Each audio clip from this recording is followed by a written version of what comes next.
आज की कहानी श्री रामकृष्ण परमहंस और उनके एक शिष्य की है। एक बार गुरु रामकृष्ण परमहंस के एक शिष्य ने गुरुदेव को गुरु दक्षिणा देने का आग्रह किया। उसने अपने गुरुदेव से प्रार्थना की कि जो भी वस्तु गुरु दक्षिणा में वे मांगेंगे वो आंखें बंद करके बिना विचार किए देने की इच्छा रखता है। यह शिष्य का अहंकार बोल रहा था। गुरु रामकृष्ण परमहंस बोले, ठीक है, तुम मुझे दुनिया की सबसे बेकार चीज लाके दो। शिष्य भी निकल पड़ा बेकार चीज की खोज में। शिष्य ने चलते चलते सोचा, पैरों के नीचे जो मिट्टी है वह बेकार है। उसको उठाने के लिए जैसे ही झुका, तुरंत मिट्टी बोली, तुम मुझे बेकार समझते हो? मैं इस दुनिया के स्रोत पंचभूतों में से एक हूं। मेरा हिस्सा आपके शरीर में भी है।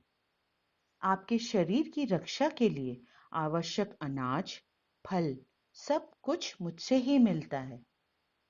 जिस घर में आप रहते हैं वहां भोजन पकाने का ईंधन, बर्तन बनाने के धातु, सब कुछ मुझसे ही मिलते हैं।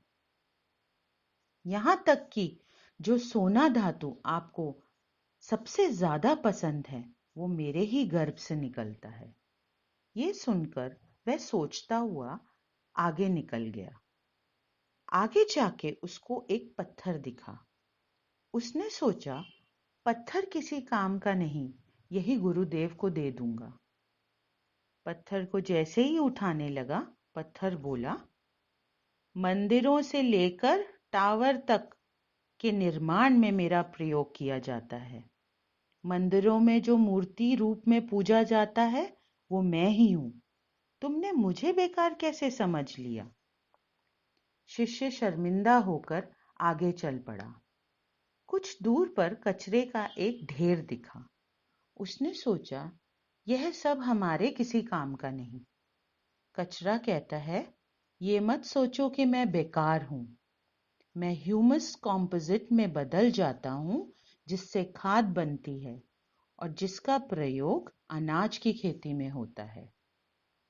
शिष्य के सामने ये बात स्पष्ट हो गई कि किसी भी वस्तु को बेकार समझना अहंकार है। वह गुरुदेव रामकृष्ण परमहंस के पास गया और बोला, गुरुदेव, इस दुनिया में अगर कोई वस्तु बेकार है तो वो है मेरा अहंकार। मैं समझ गया हूं कि भगवान की रचना में सबकी सेवा का एक हिस्सा है। ये सुनकर गुरुदेव ने उसके सर पर हाथ रखकर आशीर्वाद दिया। सर्वम श्री कृष्ण अर्पणम।